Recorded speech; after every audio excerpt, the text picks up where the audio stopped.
శ్రీ మహాగణాధిపతయే నమ శ్రీ మహాసరస్వత్యై నమ శ్రీ గురుభ్యో నమ. వాగర్ధావివ సంపృక్తౌ వాగర్ధ ప్రతిపత్తయే జగతః పితరౌ వందే పార్వతీ పరమేశ్వరౌ. మనం ఈ నవంబర్ నెల శ్రీ మహాగణాధిపతయే నమ శ్రీ మహాసరస్వత్యై నమ శ్రీ గురుభ్యో నమ. మనం నవంబర్ నెలలో ఉన్నటువంటి ద్వాదశ రాశుల యొక్క ఫలితాంశాలలో భాగంగా వృషభ రాశికి సంబంధించినటువంటి గ్రహస్థితి రీత్యా ఉన్నటువంటి రాశి ఫలాలు చెప్పుకుందాం. ముందుగా రాశి అధిపతి అయినటువంటి శుక్రుడు ఈ మాసమంతా కూడా అంత అనుకూలమైనటువంటి స్థితిలో లేనటువంటి కారణంగా కాస్త జాగ్రత్తలు అవసరం, ఆరోగ్య విషయంలో జాగ్రత్తలు అవసరం. ఇంకా ఏంటి అంటే కీర్తి ప్రతిష్టలకి సంబంధించినటువంటి విషయంలో అంటే అనవసరమైనటువంటి విషయాలలో తలదూర్చకుండా జాగ్రత్త పడడం ద్వారా చెడ్డ పేరు రాకుండా ఉండేటటువంటి పరిస్థితి ఖచ్చితమైనటువంటి ప్రయత్నం చేయాలి. ఎందుకు అంటే అంత అనుకూలమైనటువంటి స్థితి కాదు శుక్రుడికి. ఈ మాసమంతా కూడా 6వ స్థానంలో 7వ స్థానంలో ఉండేటటువంటి పరిస్థితి. కాబట్టి అందరూ కూడా ఈ వృషభ రాశి వారు జాగ్రత్తలు తీసుకోవాల్సినటువంటి అవసరం ఉంది. ఇంకా ద్వితీయ పంచమాధిపతి అయినటువంటి బుధుడు ఈ మాసమంతా కూడా ఇంచుమించుగా 25వ తేదీ వరకు కూడా అనుకూలమైనటువంటి స్థితిలో లేనటువంటి కారణంగా కుటుంబపరమైనటువంటి విషయాల్లో జాగ్రత్తలు అవసరం, ఆర్థిక విషయంలో జాగ్రత్తలు అవసరం. అనవసరమైనటువంటి మధ్యవర్తిత్వానికి వెళ్లకుండా, ఆర్థిక విషయంలో అనవసరమైనటువంటి పెట్టుబడులు పెట్టకుండా కాస్త ముందు జాగ్రత్త చర్యగా అందరూ కూడా జాగ్రత్త పడవలసిందిగా అందరికీ సూచన. ఇంకా వేరే విషయాలు చూసుకుంటే తృతీయ స్థానంలో బృహస్పతి ఉచ్చ స్థానంలో ఉండడం ద్వారా ఎన్ని రకాలైనటువంటి ఇబ్బందులు వచ్చినప్పటికీ కూడా సామర్థ్యం వల్ల అందరూ కూడా ఉన్నటువంటి అంటే వృషభ రాశికి వారికి ఉన్నటువంటి సామర్థ్యం కానివ్వండి, పట్టుదల కానివ్వండి, ఇంకా విశేషంగా చెప్పాలి అంటే వాళ్ళకు ఉన్నటువంటి పాజిటివ్ నేచర్ కానివ్వండి, ఇవన్నీ కూడా ఆధారంగా తీసుకుని కష్టాలు ఉన్నప్పటికీ కూడా అధిగమించేటటువంటి పరిస్థితి వీరి యందు ఉంటుంది.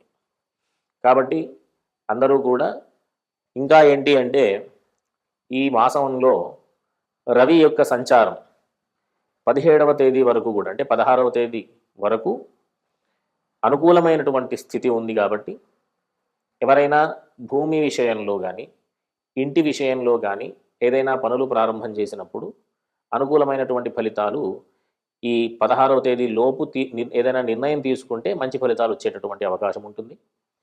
ఈ 16వ తేదీ తరువాత నుంచి అంత అనుకూలమైనటువంటి స్థితి కాదు కాబట్టి కాస్త జాగ్రత్తలు అవసరం. ఇంకా ఏంటి అంటే ఈ రాశి వారికి ఉద్యోగ లాభాధిపతి వచ్చి వ్యయస్థానంలో ఉద్యోగ భాగ్యాధిపతి భాగ్యరాజ్యాధిపతి శని ఏకాదశ స్థానంలో అనుకూలమైనటువంటి స్థానంలో ఉండడం ద్వారా ఉద్యోగ లాభం, చేసేటటువంటి పనులలో విజయం, లాభదాయకమైనటువంటి పరిస్థితి ఎదుర్కోవడం, ఇట్లాంటివన్నీ కూడా ఉండేటటువంటి పరిస్థితి. కాబట్టి ఉద్యోగపరమైనటువంటి అభివృద్ధి అంటే ఉద్యోగం నుంచి ఉన్నతోద్యోగంలోకి మారేటటువంటి పరిస్థితి కూడా ఉంటుంది. ఉద్యోగ లాభం ఇది ప్రధానంగా చెప్పేటటువంటి విషయం. ఇంకా వీరికి ఏదైతే అనుకూలమైనటువంటి స్థితులు ఉన్నాయో దానికి ఇబ్బంది కలగకుండా ఉండడానికి వీరు కాస్త దైవికమైనటువంటి మార్గంలో వెళ్ళడం మంచిది. దాంట్లో భాగంగా లక్ష్మీ అష్టోత్తర స్తోత్రం పారాయణం చేయడం ద్వారా మంచి విశేషమైనటువంటి ఫలితాలు, అంతేకాకుండా ఆదిత్య హృదయం పారాయణం చేయడం ద్వారా అన్ని విషయాల్లో కూడా జయాన్ని పొందుతూ ముందుకు వెళ్ళేటటువంటి అవకాశం ఉంటుంది. కాబట్టి అందరూ కూడా ఈ మాసమంతా కూడా లక్ష్మీ అమ్మవారి యొక్క స్తోత్ర పారాయణలు, లక్ష్మీ అమ్మవారి యొక్క దర్శనాలు, విష్ణు సహస్రనామ స్తోత్రం, ఆదిత్య హృదయం ఈ రెండు కూడా దీనికి మంచి బలాన్ని చేకూర్చేటటువంటి అవకాశం ఉంటుంది. కాబట్టి ఈ వృషభ రాశి వారందరూ కూడా ఈ ధార్మికమైనటువంటి మార్గంలో వెళుతూ ఉన్నటువంటి సామర్థ్యాన్ని పెంచుకుంటూ చేసేటటువంటి పనులలో ఎట్లాంటి ఆటంకం లేకుండా దిగ్విజయంగా ముందుకు వెళ్ళాలని ఆశీర్వదిస్తూ స్వస్తి. లలో ఉన్నటువంటి మాసం, ప్రస్తుతం నడుస్తూ ఉన్నటువంటి మాసం కార్తీక మాసం చాలా విశేషమైనటువంటి మాసం ఇది. ఎందుకు అంటే ప్రధానంగా కార్తీక మాసం పేరు ఎందుకు వచ్చింది అంటే పౌర్ణమి నాడు, కార్తీక మాసంలో వచ్చినటువంటి పౌర్ణమి నాడు కృత్తికా నక్షత్రంతో కూడుకున్నటువంటి పౌర్ణమి కాబట్టి కార్తీక మాసం అని పేరు. ఈ కార్తీక మాసం అంటే కృత్తికా నక్షత్రానికి అధిపతి ఎవరు అంటే సూర్యుడు.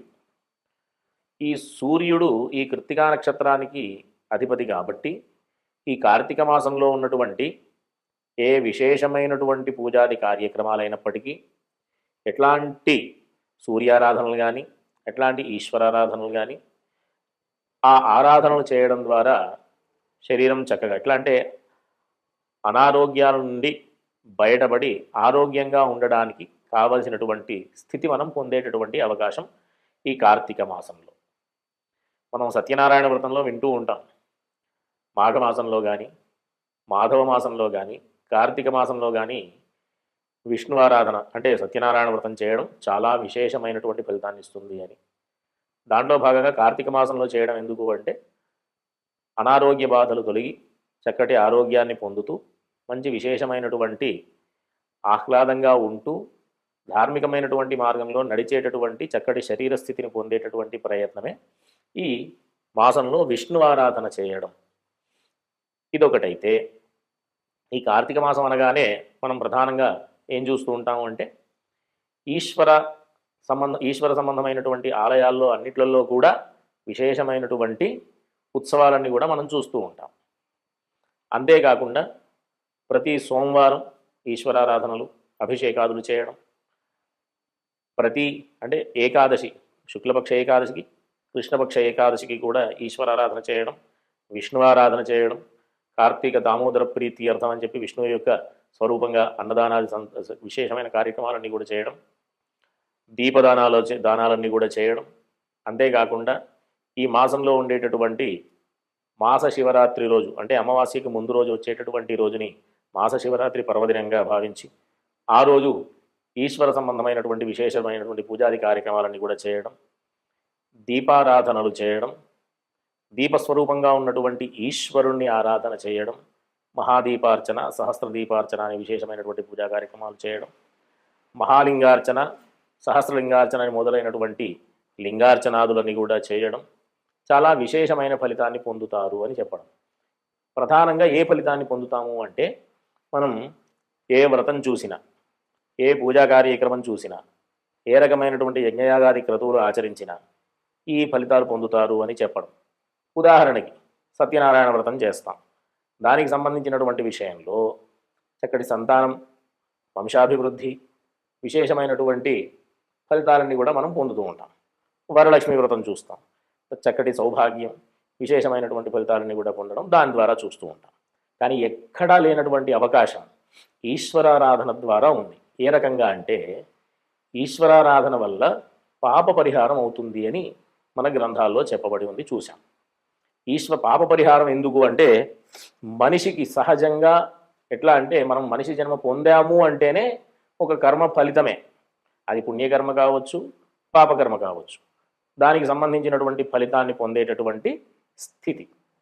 సరే, పుణ్యకర్మ విషయం పక్కకు పెడితే పాపకర్మ యొక్క ఫలితంగా అనేక రకాలైనటువంటి బాధలు పొందుతూ ఉంటాం.